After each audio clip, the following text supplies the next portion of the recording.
ในวันนี้เป็นวันที่6เวลา 13 นาฬิกาจนถึง 15 นาฬิกาบ่าย 1 โมงถึงบ่าย 3 โมงในช่วงที่เรากำลังปฏิบัติธรรมในวันที่6เดือนกุมภาพันธ์ปีพุทธศักราช 2568 ในคอร์สปฏิบัติธรรมครั้งที่ 13 ที่วัดอนัตตาวิปัสสนากรรมฐานหนองเขียวเวงท่าขี้เหล็กในตอนการในวันนี้เราก็จะได้มาบรรยายธรรมะเพื่อการปฏิบัติธรรมะเพื่อความหลุดพ้นธรรมะเพื่อดับเหตุของทุกข์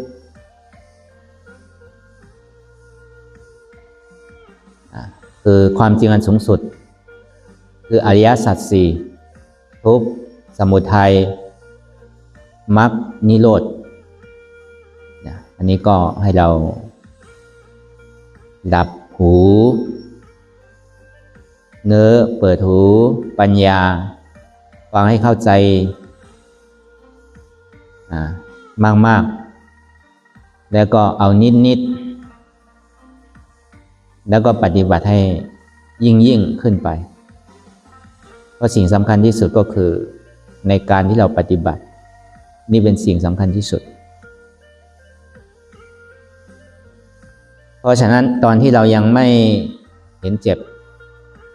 หรือยังไม่เห็นทุกข์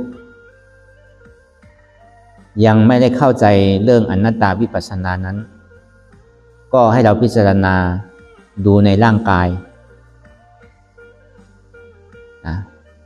ตั้งแต่เราจำความมาจนถึงวันนี้มีสิ่งไหนบ้างที่ว่าเป็นของเรามีเราตั้งแต่เรามาจุติในครรภ์ของแม่ยังไม่รู้เลยว่ายังไม่มีหัวมีมือมีเท้ามันก็เป็นก้อนเลือดนิดๆพอมัน1 เดือน2 เดือน3 เดือนมันค่อยๆออกมาว่ามีหัวมีมือมีเท้า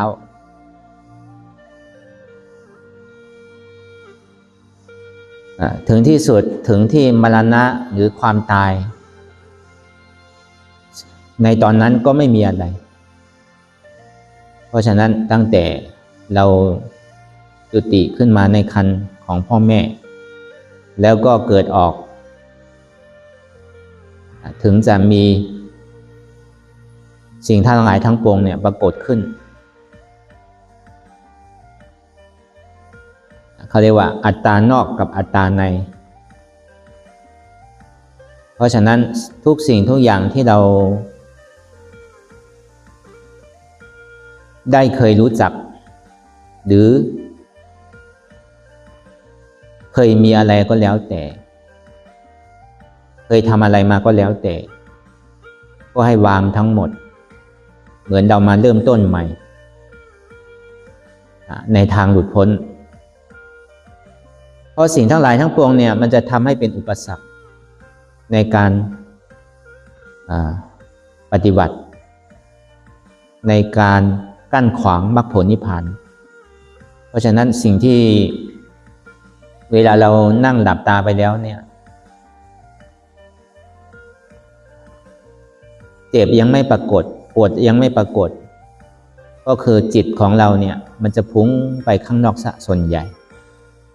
ไปคิดไปเรื่อยเปื่อย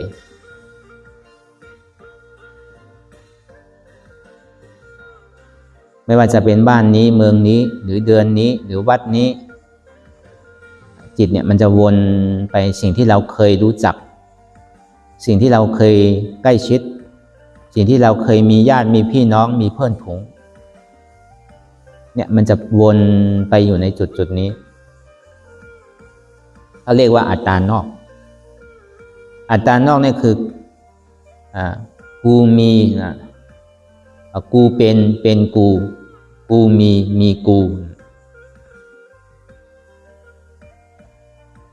กูเป็นผู้หญิงกูเป็นผู้ชาย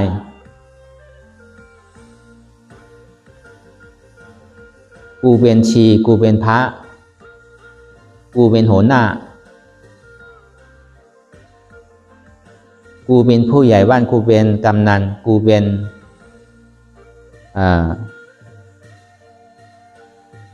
ตั้งแต่ข้าราชการกูเป็นตำรวจกูเป็นทหารกูเป็นรัฐมนตรีกูเป็นนายกจนถึงกูเป็นพระมหากษัตริย์กูเป็นประธานาธิบดีอย่างเงี้ยกูเป็นเนี่ยมันเป็นถึงทั้งโลกไม่ว่าจะเป็นในบ้านหรือตำบลอำเภอจังหวัดหรือเป็นภาคหรือทั้งประเทศเป็นประเทศของกูเป็นเจ้าของประเทศจนถึงกูเป็นเจ้าของในโลกใบนี้จนไปแย่งกันถึงพระอาทิตย์จนไปแย่งกันถึงพระจันทร์จนไปแย่งกันถึงหมู่ดาวหมู่อะไรที่เขาเอาดาวเทียมไปไว้จนถึงเมืองสวรรค์เนี่ยชั้นสวรรค์ก็เป็นอย่างนั้นเหมือนกันกูเป็นผู้ปกครองในสวรรค์ตั้งแต่ชั้น1ชั้น2ชั้น3เอาตั้งแต่จาตุมหาราชิกาตาวติงสายามาชั้นดุสิตนิมมานารติปรินิมิตสาวัสสาวัติจนถึงเมืองพรหมในพรหมรูปประพรหมอรูปประพรหมเนี่ยกูเป็นกูเนี่ยเป็นกูสร้างไว้ไม่ว่าจะเป็นหมู่บ้านนี้หรือไม่ว่าจะเป็นตำบลนี้อำเภอนี้จังหวัดนี้หรือวัดนี้เป็นกูเป็นผู้นำกูเป็นผู้สร้างจนถึงภาคเหนือภาคใต้ภาคตะวันออกภาคตะวันตกภาคตะวันออกเฉียงเหนือภาคตะวันออกเฉียงใต้ภาคตะวันตกเฉียงใต้ภาคตะวันตกเฉียงเหนือจนสุดท้ายกูเป็นเจ้าของในประเทศนี้ก็กูสร้างขึ้นมาจนถึงในโลกใบนี้กูสร้างขึ้นมาจนถึงเดือนถึงดาวนู่นถึงชั้นสวรรค์ที่บอกมาเมื่อกี้คราวนี้กูมีญาติพี่น้องกูมีทรัพย์สินเงินทองกูมีหน้าที่การงานกูมีลูกน้องกูมีปัญญาจนถึงกูมีอำเภอกูมีจังหวัดกูมีภูมิภาคกูมีประเทศกูมีโลกใบนี้จนถึงกูมีเดือนมีดาวจนถึงกูมีสวรรค์มีพรหมนั่นอันนี้เขาเรียกว่าอัตตานอก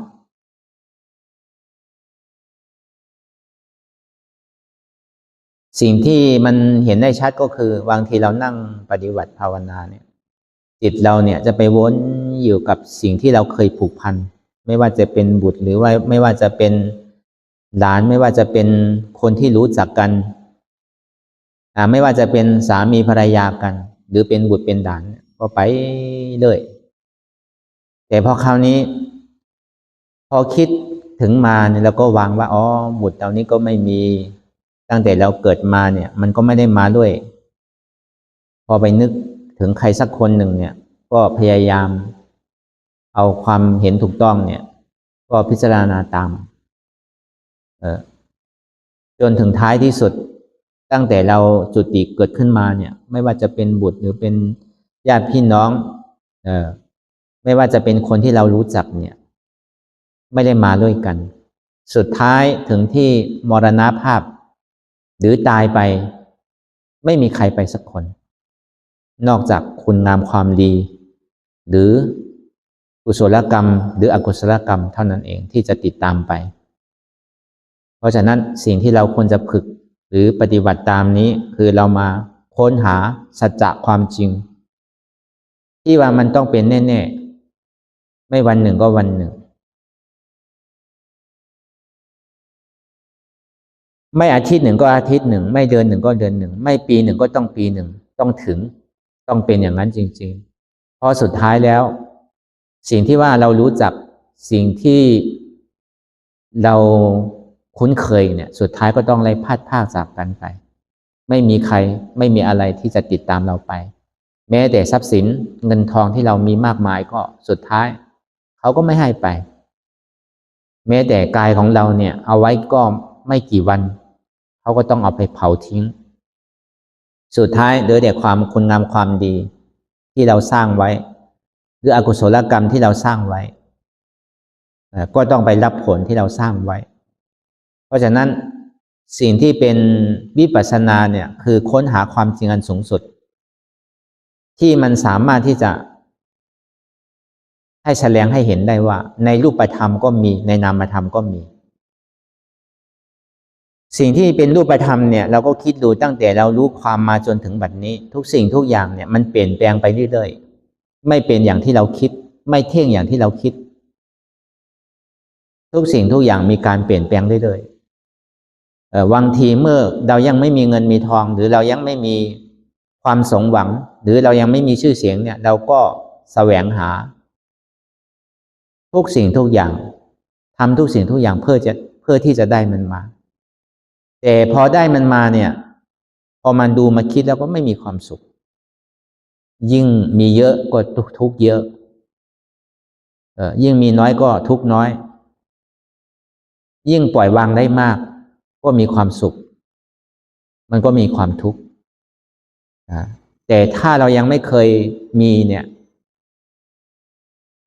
แล้วก็พยายามมีพอมีมามันก็ไม่มีความสุขความสุขที่แท้จริงเนี่ยไม่มี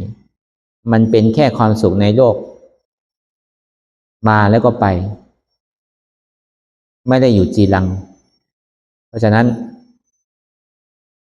สิ่งที่เราคิดพิจารณาวนไปวนมาอยู่นั้นพอสุดท้ายมันก็มาอย่างลงที่มีแต่ทุกข์อย่างเดียวสิ่งที่เราคิดอยู่สิ่งที่เราวนอยู่เนี่ยสุดท้ายสรุปโดยรวมก็คือมีแต่ทุกข์มีแต่ทุกข์เท่านั้นที่เกิดขึ้นเนี่ยมีแต่ทุกข์เท่านั้นที่ตั้งอยู่มีแต่ทุกข์เท่านั้นที่ดับไปเพราะฉะนั้นสิ่งทั้งหลายทั้งปวงเนี่ยถ้าเมื่อใดเราไปยึดมั่นถือมั่นเนี่ยเราไปยึดมั่นถือมั่นทุกข์เราก็ต้องทุกข์ถ้าเราสามารถที่จะปล่อยวางได้เนี่ยมันก็มีความสุขเพราะฉะนั้นสิ่งที่จะปล่อยวางได้เนี่ยเราก็ต้องมาเรียนรู้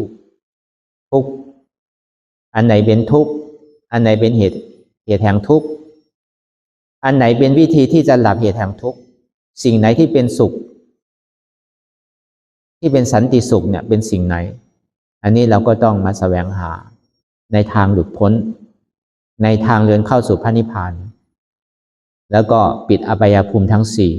แล้วก็เปิดกุญแจประตูของพระนิพพาน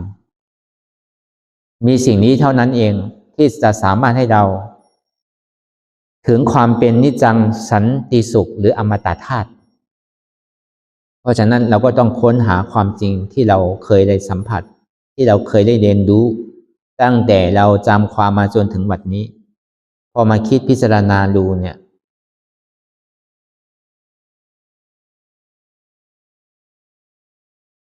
สิ่งไหนก็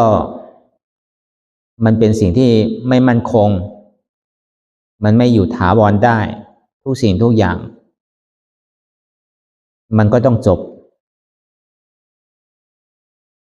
แม้ว่าจะเจริญในวัตถุส่วนใหญ่เนี่ยเราเห็นว่าในประเทศหรือในที่ไหนที่หนึ่งเราเห็นว่ามันมีความเจริญรุ่งเรืองแต่สุดท้ายแล้วในจิตลึกๆเนี่ยมันไม่ได้เจริญเลยในจิตมันเจริญในรูปธรรมแต่ในจิตเนี่ยมันจะทำให้คนเราเนี่ยเห็นแก่ตัวมากขึ้นเพราะฉะนั้นมีแต่ทำคำสอนของพระพุทธเจ้าจะทำให้จิตใจเราเนี่ยสูงมนุษย์ก็คือเป็นผู้มีจิตใจสูงมีใจเมตตากรุณามุทิตาอุเบกขาเห็นสัตว์โลกทั้งหลายทั้งปวงเนี่ยตั้งแต่มดปกตั้งแต่สัตว์สองเท้าสี่เท้าสัตว์ที่ไม่มีเท้าสัตว์ที่เท้าหลายๆสัตว์ที่อยู่ในบนบกอยู่ในน้ำอยู่ในดินให้มีเมตตาสงสารเหมือนหลัง เราสงสารบุตรของเราให้รักเหมือนหนังเรารักพ่อแม่ของเราให้มีความกรุณาให้เหมือนหนังให้พ่อให้แม่เรามุทิตาก็คือเห็นเขาดีก็ดีไปด้วย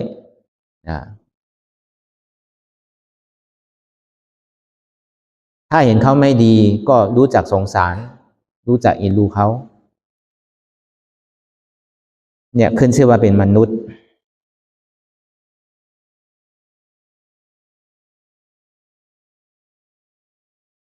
เพราะฉะนั้นสิ่งที่มันเป็นอันตรายต่อในการที่เราเดินทางเข้าสู่มรรคผลนิพพานเนี่ยสิ่งสำคัญที่สุดก็คืออัตตานอกสิ่งที่เราอยู่ใกล้ชิดที่เราเคยสัมผัสมาตลอดที่เราเคยชินอย่างที่บอกมาเมื่อกี้อัตตานอกเนี่ยมันจะทำงานเรื่อยๆถ้าเราไม่เห็นเจ็บไม่เห็นทุกข์มันก็จะไปเห็นข้างนอกข้างนอกเนี่ยมันมีแต่เขา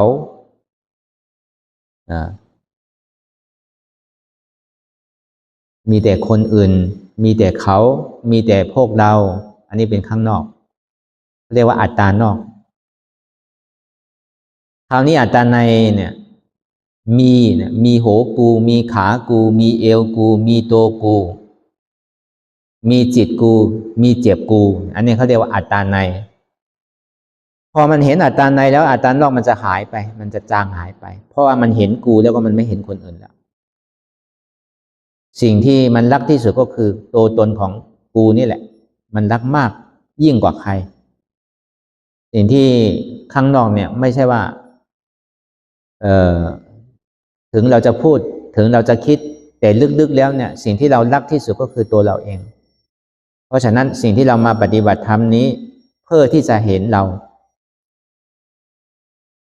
เอาจริงๆแล้วเนี่ยพอมันเจ็บมันทุกข์มามากๆเนี่ยคนทั้งหลายเนี่ยสิ่งทั้งหลายทั้งปวงที่เราคิดอยู่ข้างนอกเนี่ยมันจะหายไปแต่คราวนี้มันก็จะมาเห็นกูเห็นหูกูเห็นขากูเห็นมือกูเห็นทุกสิ่งทุกอย่างในกายของเราที่มันปรากฏขึ้นนี้มันจะเห็นเราทั้งหมดเลยเห็นกูทั้งหมดคนอื่นนี่หายไปแต่พอคราวนี้สิ่งที่ว่าเป็นกูเนี่ยมันเป็นกูหรือเปล่าถ้ามันเป็นกูเนี่ยอย่าให้มันแก่สิอย่าให้มันเจ็บอย่าให้มันตายให้มันหล่อสวยๆอยู่ตลอดให้อายุประมาณสัก10-45อยู่ตลอดให้มันมากมีมั่นคงอยู่ตลอดให้มีความหล่อความสวยอยู่ตลอดให้มีเงินทองใช้อยู่ตลอดให้มีแต่ความสุขตลอดเพราะว่ามันเป็นไปไม่ได้มันก็เลยว่าไม่ใช่ตัวตนของเราจริงๆแต่ถ้ามันเป็นตัวตนของเราจริงๆเนี่ยมันก็ต้องเป็นไปได้ถ้ามันไม่เป็นไปได้ก็คือไม่ใช่ตัวตนของเรานั่นแหละที่มาว่าอนัตตาไม่ใช่ตัวตนของเรา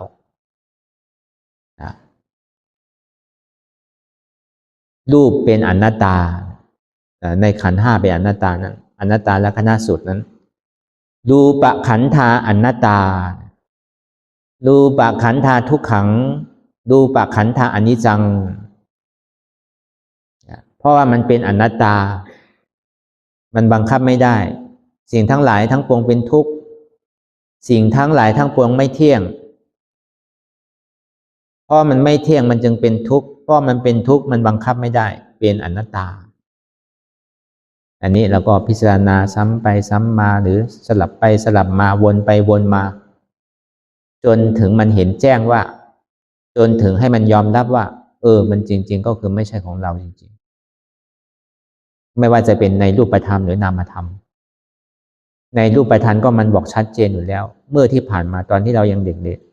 ๆและตอนนี้เนี่ยมันก็ไม่เหมือนเดิมแล้วตอนที่เด็กๆก็เป็นอย่างหนึ่งตอนที่กำลังเป็นบ่าวเป็นสาวก็อย่างหนึ่งแต่คราวนี้เข้ามาในวัยกลางคนหรือปลายคนแล้วก็คือ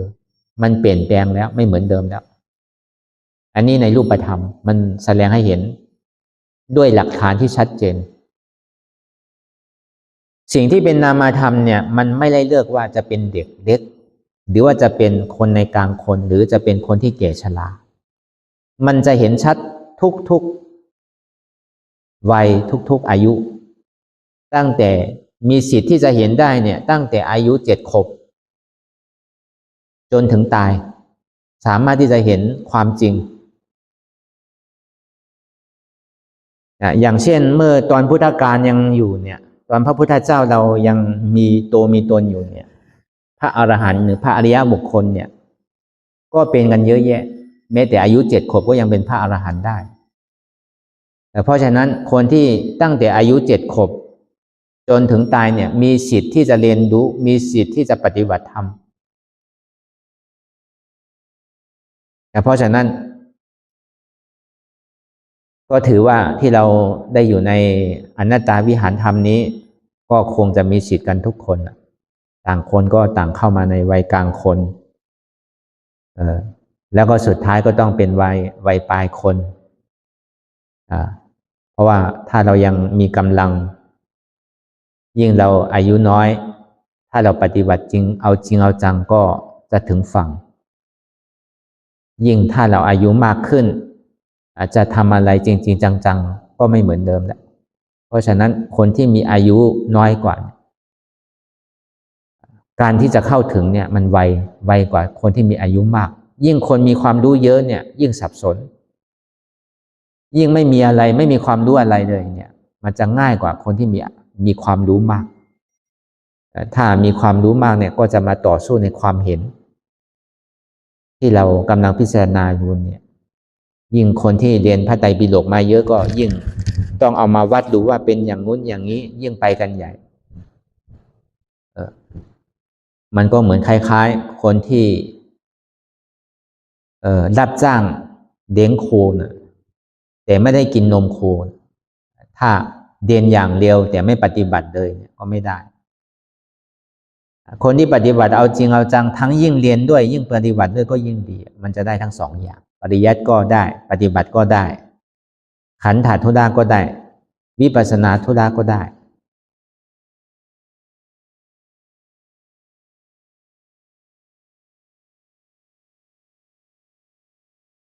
เพราะฉะนั้นสิ่งที่เราเคยรู้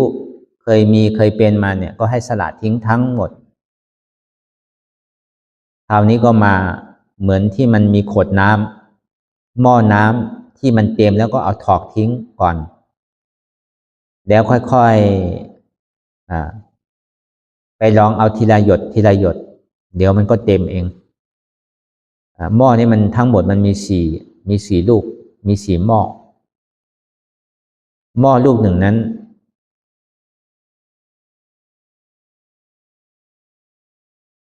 น้ำมันเต็มแต่พอจะใส่แค่ไหนก็ของเก่ามันเต็มแล้วมันไม่สามารถที่จะเอาของใหม่ใส่เข้าไปได้อันนี้หม้อน้ำอีกชนิดหนึ่งหม้อน้ำชนิดที่2ก็คือหม้อเนี่ยถังหม้อเนี่ยมันดีแต่ว่ามันเอาปากมันไว้ข้างล่างคราวนี้น้ำมันจะหยดลงแค่ไหนก็ไม่สามารถที่จะเข้าไปได้อันนี้หม้อที่2หม้อที่3ก็คือข้างล่างมันมีรอยร้าวไว้รอยแตกพอมันจะใส่แค่ไหนมันก็ซึมไปเรื่อยๆไม่สามารถที่จะรองรับน้ำได้คราวนี้หม้อที่4ไม่มีอะไรในหม้อแต่ก็เอาปากมันหงายไว้แต่คราวนี้น้ำมันค่อยๆหยดลงทีละนิดทีละนิดกำสุดท้ายมาก็ต้องเต็มเหมือนกันก็ให้มันเป็นหม้อที่ดีแล้วก็เอานิดก็พอถ้าเราเข้าใจอันไหนก็แล้วแต่ถ้ามันมาวนอยู่ในกายของเราก็พยายามที่จะสละกายสละที่มันมีอยู่ที่มันปวดมันร้าวอยู่ที่มันปรากฏอยู่หน้าตอนนี้เนี่ยมันวนอยู่ที่ไหนก็ให้เราวางตรงนั้นให้ได้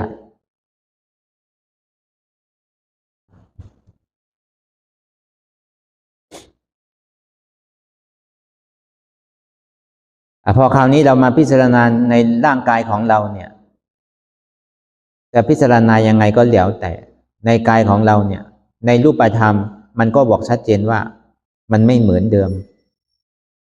มันมีแต่เสริมไม่ใช่มีแต่เจริญทุกสิ่งทุกอย่างถ้าอายุเรามากขึ้นอะไรก็ไม่เหมือนเดิมอะไรก็เสริมทั้งหมดอันนี้ในรูปธรรมถ้าในนามธรรมที่มันปรากฏขึ้นนี้ ไม่ว่าจะเป็นปวดเป็นร้อนเป็นหนาวจะแสบจะอะไรก็แล้วแต่สิ่งที่มันปรากฏขึ้นนี้อันนี้เขาเรียกว่าทุกขสัจแล้วเราบังคับได้หรือเปล่าเราสั่งได้หรือเปล่าที่มันปรากฏขึ้นที่มันเป็นอยู่นี้มันสั่งไม่ได้บังคับไม่ได้ถ้าบังคับไม่ได้สั่งไม่ได้ก็คือไม่ใช่ตัวตนของเราเป็นอนัตตาสิ่งที่มันปวดมันเจ็บเป็นทุกขสัจเป็นผลของทุกข์เหตุของทุกข์ก็คือเป็นหัวกูขากูมือกูเอวกูท้องกูอันนี้เป็นเหตุทุกข์เราก็ต้องเอาเหตุทุกข์นั้นออกการที่จะเอาเหตุทุกข์นั้นออกนั้นก็ต้องพึ่งเหตุสุขเหตุสุขก็คืออนัตตาสัมมาทิฏฐิสัมมาสังกัปปะความเห็นถูกต้องเห็นว่าไม่มีหัวไม่มีขาไม่มีมือไม่มีตัวไม่มีกายความพิจารณาถูกต้องความพิจารณาดำริถูกต้องว่าไม่ใช่เราหนอเป็นอนัตตาเนี่ยนี่เราพิจารณาในกายพิจารณาในกายพิจารณาให้เห็นในกายเห็นที่มันไม่มีกายแล้วก็วางที่ไม่มีนั้นเป็นอนัตตาเห็นจิตเห็นที่มันไม่มีจิตพิจารณาที่จิตนั่นเป็นอนัตตาแต่คราวนี้ถ้ามาที่จิตก็เหมือนกันเช่นกันสิ่งที่มันไปพิจารณาในจิตที่มันเป็นอยู่นี้ที่มันปรากฏอยู่นี้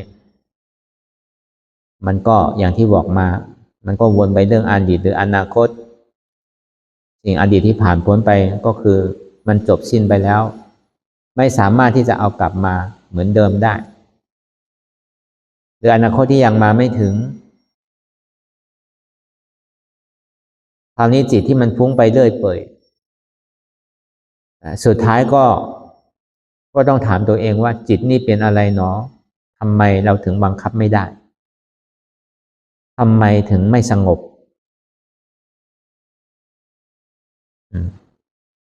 แต่พอมันจะสงบมันก็ปวดสิ่งที่ปวดเนี่ยมันทำให้สงบก็เลยต้องพิจารณาใหม่ว่าสิ่งที่เรามาปฏิบัติวิปัสสนานี่ไม่ใช่ว่าให้สงบยิ่งมันกระตือรือร้นยิ่งมันทุกข์มากยิ่งก็ต้องขัดมาก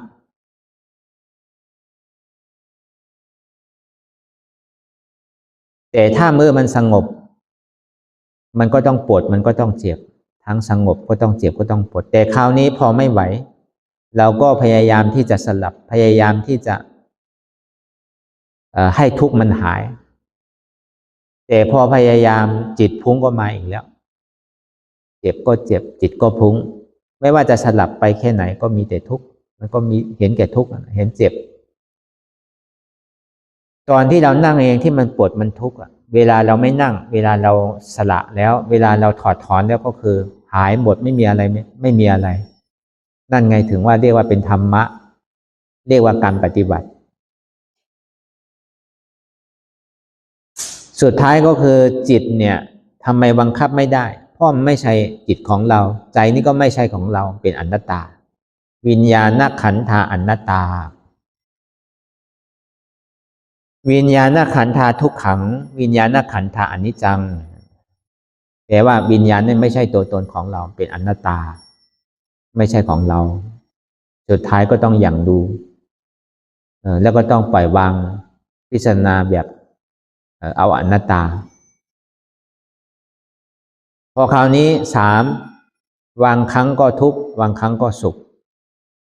วางครั้งก็เฉยแม้แต่ในเวทนานั้นมันก็ยังไม่เที่ยงมันก็ยังเป็นทุกข์มันก็ยังบังคับไม่ได้ถ้าว่ามันเท่งถ้าว่ามันเป็นสุขถ้าว่าบังคับได้ทำไมสุขไม่มาอย่างเดียวทำไมถึงมาแต่ทุกข์เนี่ยเพราะว่ามันบังคับไม่ได้แม้แต่เวทนานั้นก็ไม่ใช่เรามันเป็นอนัตตาเรียกว่าเวทนานขันธาอนัตตา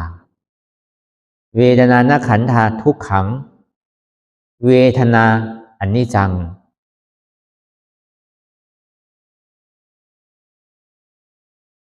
เพราะว่าเวทนานั้นไม่เที่ยง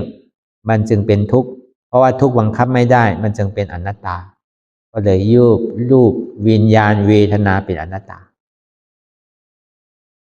สัญญาก็เป็นอนัตตาสังขารก็เป็นอนัตตาแปลว่าขันธ์ห้าเนี่ยให้เรารู้ว่ามันเป็นอนัตตาสิ่งที่ความยึดมั่นถือมั่นเนี่ยไปยึดมั่นถือมั่นขันธ์ห้าสิ่งที่ไปยึดมั่นถือมั่นขันธ์ห้าคืออะไรคืออัตตาอัตตาว่ามีตัวตนเป็นตัวกูเป็นใจกูเป็นเวทนาของกูอันนี้อัตตาคือไปยึดมั่นถือมั่นในขันธ์ห้าเพราะฉะนั้นเราก็ต้องมาพิจารณาดูว่าไม่ว่ามันจะปรากฏการแค่ไหนก็แล้วแต่สิ่งทั้งหลายทั้งปวงเนี่ยเราก็ต้องวางเป็นอนัตตาวางความยึดมั่นถือมั่นที่ว่ามีตัวตนมีจิตมีตนมีรูปมีนามมีขันธ์ห้า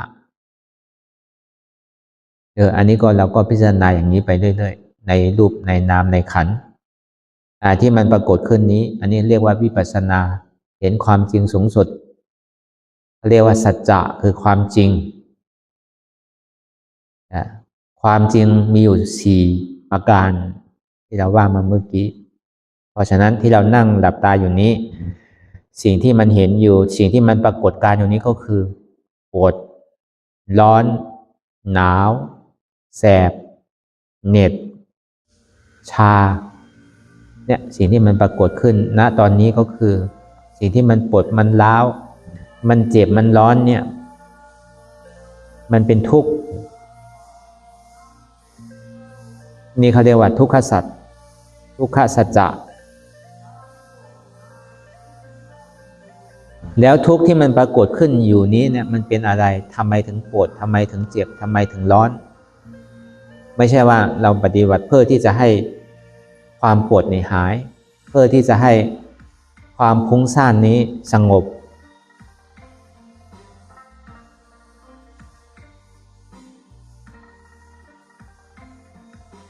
คือความเจ็บปวดหรือร้อนหรือหนาวเนี่ยมันเป็นแค่ผลไม่ใช่เป็นเหตุสิ่งที่เราควรแสวงหาเหตุเนี่ยคือเราต้องเอาสัมมาทิฏฐิความเห็นถูกต้องทำไมถึงปวดถึงเจ็บเนาะเพราะว่าเราคิดว่ามันมีขามันก็เลยมีปวดเราคิดว่ามีกายก็มีปวดเราคิดว่ามีหูก็มีปวดเราคิดว่ามีท้องก็ปวดท้อง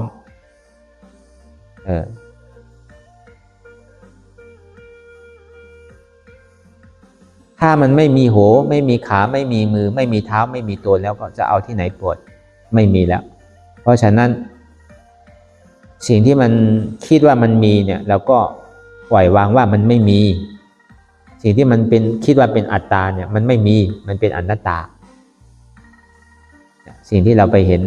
ว่าเหตุทั้งหมดทั้งสิ้นเนี่ยพอให้เข้าใจในการปฏิบัติง่ายๆเนี่ยก็ออกไม่ใช่เราแค่นั้นเองมันปรากฏขึ้นที่ไหนก็ให้เราวางว่าเป็นอนัตตาแต่พอมาขยายแล้วมันมี3ก็คืออัตตามานะหรือโลภะ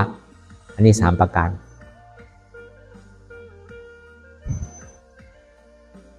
อัตตาว่ากูเป็นกูมานะว่ามีกูมี4ตัวนี้เองคราวนี้โลภะก็คืออยากได้กูเป็นกูอยากได้มีกูมีเนี่ยมันเป็นอัตตาหรือโลภะหรือมานะ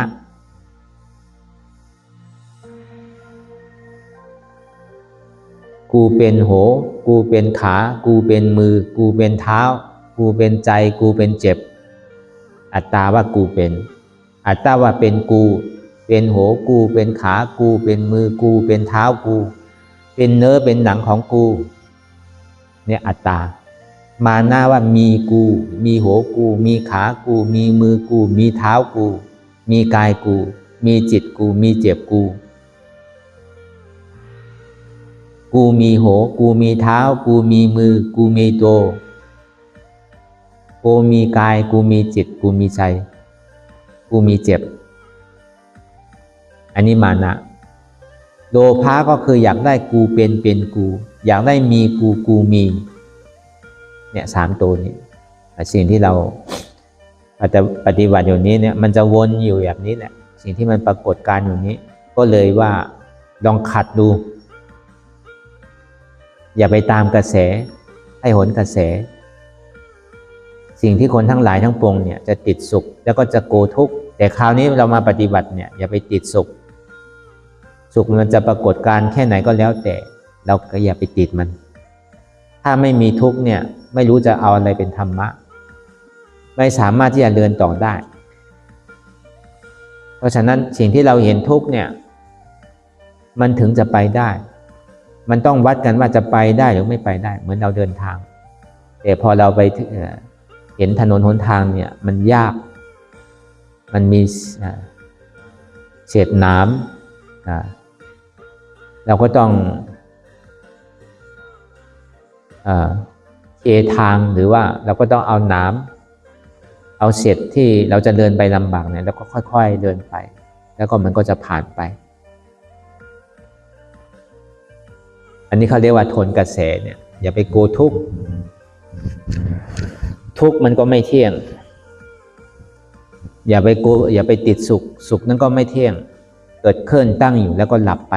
มันเป็นอนัตตาอันนี้เขาเรียกว่าทนกระแสให้เรียนรู้ทุกข์ให้มากๆให้เห็นอยู่รู้อยู่ยอมรับแล้วก็วางเหตุให้เป็นอนัตตาเห็นเจ็บรู้เจ็บรับเจ็บวางเหตุเจ็บเป็นอนัตตาเห็นทุกข์รู้ทุกข์วางทุกข์รับทุกข์วางเหตุทุกข์เป็นอนัตตาอย่างที่บอกมาเหตุทุกข์เหตุเจ็บก็คือไม่ใช่เหตุทุกข์เหตุเจ็บที่มันปรากฏขึ้นนั้นก็เอาเหตุสุขต่อสู้กับเหตุทุกข์เหตุทุกข์ว่ามีกูมีกูเป็นกูเหตุสุขว่าไม่มีกูไม่เป็นกูไม่มีกู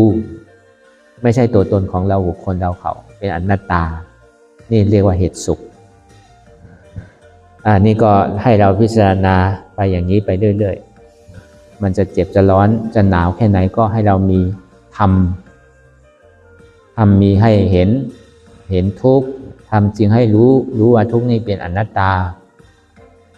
ทำมีเห็นเจ็บ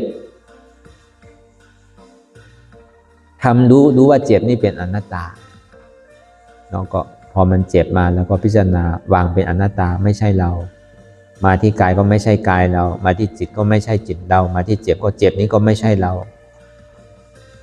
ไปคิดแต่ความผิดเขาก็ผิดนั้นก็ไม่ใช่ของเขาเป็นของเราเองนี่ก็ให้พิจารณาอย่างนี้ไปเรื่อยๆพิจารณาจนเจ็บนั้นหายพิจารณาจนทุกข์นั้นหลับพิจารณาจนอัตตานั้นตกสวรรค์ลงสิ่งใดทั้งหลายทั้งปวงที่มาปรากฏขึ้นนั้นก็ให้เราวางเป็นอนัตตา